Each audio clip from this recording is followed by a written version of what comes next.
एक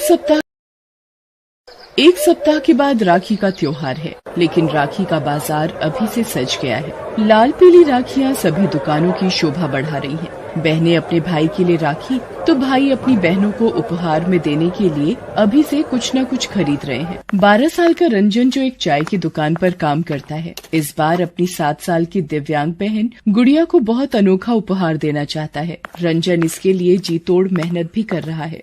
अरे भाई, और कितनी देर लगेगी चाय में? अरे जल्दी लाओ यार। रंजन अपने हाथों में चाय की प्याली लिए उन ग्राहकों के पास आता है। ये लीजिए साहब, गर्मा गर्म चाय। रंजन के दिन की शुरुआत अलग अलग घरों में न्यूज़पेपर डालने से होती है। उसके बाद 10 बजे तक वो चाय की दुकान में आ जाता, फिर रात के 9 बजे तक यहीं रहता। उम्र उसकी भी ज्यादा नहीं थी। सुबह से रात तक वो अपना पसीना बहा रहा था ताकि अपनी बहन को राखी पर उपहार दे सके। गुड़िया रंजन की सगी बहन नहीं है। आज से 3 साल पहले की बात है। रात के 10 बज रहे थे। रंजन पूरे दिन काम करके बहुत थक गया था और वो फुटपाथ किनारे बैठा पाव खा रहा था। बहुत जोरों की भूख लगी है, लेकिन इस एक पाव से क्या होगा? पूरा दिन मालिक के यहाँ जी जान लगा देता हूँ, लेकिन 20 रुपए से वो ज्यादा देता ही नहीं। रंजन का कोई घर तो था नहीं, इसलिए वो काम खत्म करके और कुछ खाकर चाय की दुकान के सामने वाले फुटपाथ पर सो जाता था। आज भी वो सोने की तैयारी कर रहा था, तभी उसकी आंखों के आगे एक बहुत बड़ा एक्सीडेंट हो गया। एक ट्रक ने एक ऑटो रिक्शे वाले को जोरदार टक्कर मार दी। उस रिक्शे में एक पति पत्नी और एक 4 साल की बच्ची थी। टक्कर इतनी जोरदार थी कि मौके पर ही सभी की मौत हो गई। रंजन महीने में कम से कम ऐसे 2 एक्सीडेंट तो देखता ही था। आज भी उसने वो एक्सीडेंट देखा। एक्सीडेंट के बाद लगने वाली भीड़ को भी देखा। वो भी वहाँ भाग कर गया। पता नहीं लोग इतनी स्पीड में चलाते क्यों हैं? सभी के सभी मारे गए। अरे कोई पुलिस को खबर कर दो। अरे चलो चलो यहाँ से, पुलिस के चक्कर में पड़ोगे तो 50 सवाल पूछेंगे वो। फिर धीरे धीरे लोग वहाँ से बातें करते हुए जाने लगे। रंजन भी वहाँ से जाने लगा। तभी उस छोटी लड़की के शरीर में हलचल हुई। वो रोते हुए कहने लगी, बाबा बाबा। रंजन ने जैसे ही उस लड़की की आवाज सुनी, उसके कान खड़े हो गए। उसने देखा कि वो छोटी सी लड़की अर्ध बेहोशी की हालत में है। उसका एक पैर रिक्शे के नीचे दबा हुआ है। रंजन ने जैसे ही ये देखा, वो उसे निकालने की कोशिश करने लगा। कितना भारी है ये, जरा सा भी हिल नहीं रहा। लेकिन वो कहते हैं ना कि कौन कहता है कि आसमान में सुराख नहीं हो सकता, एक पत्थर तो तबीयत से उछालो यारो। रंजन की मेहनत काम आई। वो उस बच्ची के पाँव निकालने में कामयाब हो गया। वो उसे लेकर अस्पताल की ओर भागा। डॉक्टरों ने बच्ची की हालत देखकर उसे तुरंत एडमिट कर लिया। इसकी हालत तो बहुत खराब है। कौन है ये बच्ची तुम्हारी? डॉक्टर साहब, मेरी तो कोई नहीं है। सड़क पर एक्सीडेंट हुआ था, उसी में ये घायल हो गई थी। शाबाश, तुमने बहुत नेक काम किया है। उस बच्ची जिसका नाम गुड़िया था, उसके पाँव से बहुत खून बह गया था, इसलिए डॉक्टरों को उसका एक पाँव काटना पड़ा। रंजन हर दिन शाम को काम खत्म करके गुड़िया को देखने अस्पताल आता था। धीरे धीरे गुड़िया की हालत सुधरने लगी। रंजन को गुड़िया से बहुत लगाव हो गया था। वो हर दिन अस्पताल आता, उससे बातें करता और कहता कि गुड़िया तो अब जल्दी ठीक हो जा। गुड़िया को पता लग गया था कि उसी ने उसकी जान बचाई है। उसे ये भी पता लग गया था कि उस दिन हुए सड़क हादसे में उसके माता पिता की मौत हो गई है। गुड़िया रंजन को भैया कहकर बुलाती थी। गुड़िया के मुंह से भैया सुनना रंजन को बहुत अच्छा लगता था। एक दिन जब वो अस्पताल आया तो उसने देखा कि गुड़िया बैसाखी के सहारे चुपचाप उदास सी खड़ी है। अरे गुड़िया, क्या हुआ? तू इस तरह उदास क्यों खड़ी है?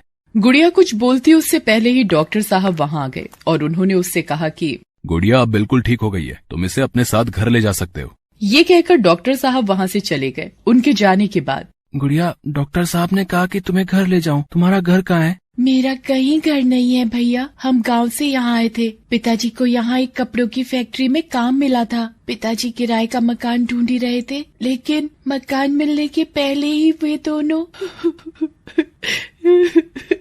अरे रोते क्यों है? रोने से क्या होगा, चुप हो जा। भैया, तुम मुझे अपने साथ अपने घर ले चलो ना। मेरे घर? पर मेरा तो कोई घर ही नहीं है। मैं तो फुटपाथ पर रहता हूँ। भैया, तो मैं भी फुटपाथ पर रह लूंगी। रंजन, अरे नहीं नहीं, तू कहाँ रहेगी? क्या खाएगी, क्या पिएगी? मैं तो खुद किसी तरह अपना पेट भरता हूँ। रंजन की इस बात को सुनकर गुड़िया फिर से रोने लगी और उसने रोते रोते उससे कहा, ठीक है भैया। रंजन गुड़िया को छोड़कर जाना तो नहीं चाहता था, लेकिन वो क्या करता? वो उसे कहाँ ले जाता, क्या खिलाता, क्या पिलाता, कैसे उसकी देखभाल करता? वो वहाँ से चला गया। उस रात बहुत बारिश हो रही थी। रंजन फुटपाथ के पास ही एक पेड़ के नीचे खड़ा था, लेकिन उसका ध्यान गुड़िया पर लगा हुआ था। मैंने गुड़िया के साथ अच्छा नहीं किया। मुझे उसे अकेले छोड़कर नहीं आना चाहिए था। मेरे जैसा ही उसका भी दुनिया में कोई नहीं है। वो बेचारी कहाँ जाएगी? रंजन बारिश में भागता हुआ अस्पताल की तरफ जाने लगा, लेकिन अस्पताल पहुंचने के कुछ दूर पहले ही उसे गुड़िया दिख गई। वो बेचारी भी सड़क के किनारे एक पेड़ के नीचे बारिश से छिपने के लिए खड़ी थी। वो भागकर उसके पास गया। तेरा भैया बिल्कुल भी अच्छा नहीं है, तुझे इस तरह छोड़कर चला गया। नहीं भैया, आप बहुत ही अच्छे हो। तूने कुछ खाया है? नहीं भैया, मुझे तो बहुत भूख लगी है। रंजन ने अपनी जेब में देखा, 5 रुपए पड़े थे। सिर्फ 5 रुपए ही है मेरे पास, बिस्किट खाएगी तू? कुछ देर बाद बारिश बंद हो गई। रंजन ने उन पैसों से बिस्किट खरीदा और गुड़िया को खाने को दिया। उस रात गुड़िया भी उसके साथ ही फुटपाथ पर सोई। लेकिन धीरे धीरे रंजन को गुड़िया का इस तरह बाहर रहना अच्छा नहीं लगने लगा, इसलिए उसने न्यूज़पेपर बेचने का काम भी शुरू किया। फिर 750 रुपए किराए पर एक बहुत ही छोटा सा कमरा लिया। यही नहीं, उसने चाय की दुकान के मालिक से भी कहा कि वो उसके पैसे थोड़े बढ़ा दे। उसने उसके पैसे भी बढ़ा दिए। एक दिन, देख गुड़िया, मैं तो पढ़ नहीं सका ना, अब लगता है कि पढ़ पाऊंगा, लेकिन तू पढ़ेगी, मेरी जैसी नहीं रहेगी। रंजन ने गुड़िया का दाखिला एक स्कूल में करवा दिया। वो पढ़ने में बहुत होशियार थी। कभी कभी तो वो रंजन को भी कुछ न कुछ सिखाती, लेकिन उसका स्कूल बहुत दूर था। बैसाखी के सहारे चलकर जाने में वो बहुत थक जाती थी। इसलिए रंजन ने इस रक्षाबंधन पर उसे 3 पहिया हाथ वाला साइकिल देने का सोचा था। राखी से एक दिन पहले की बात है। रंजन ने गुड़िया को कहा कि वो, गुड़िया तू शाम को चाय की दुकान पर आ जाना, फिर हम दोनों कहीं जाएंगे। आ जाऊंगी भैया, वैसे भी मुझे आपके लिए राखी खरीदनी है। वैसे हम जाएंगे कहाँ? रंजन ने ये नहीं बताया था कि वो उसे 3 पहिया साइकिल देने वाला है। लेकिन जैसे ही गुड़िया शाम को चाय की दुकान पर पहुंची, उसकी तो रूह कांप गई। न जाने चाय की दुकान में कैसे आग लग गई थी। रंजन आग की लपटों में घिरा हुआ था और बचाओ बचाओ की आवाज लगा रहा था। बचाओ बचाओ, अरे कोई मुझे बचाओ।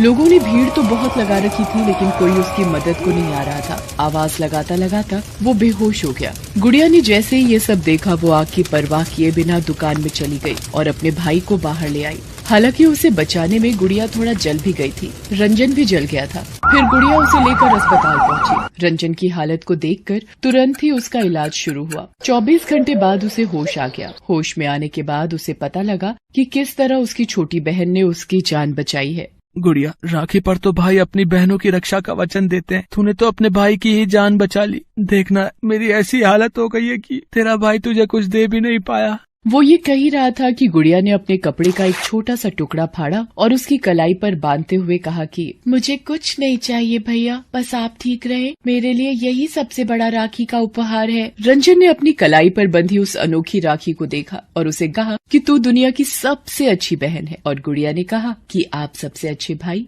दोस्तों, आप सभी को भाई बहन के इस पवित्र त्योहार रक्षाबंधन की दिल से शुभकामनाएं।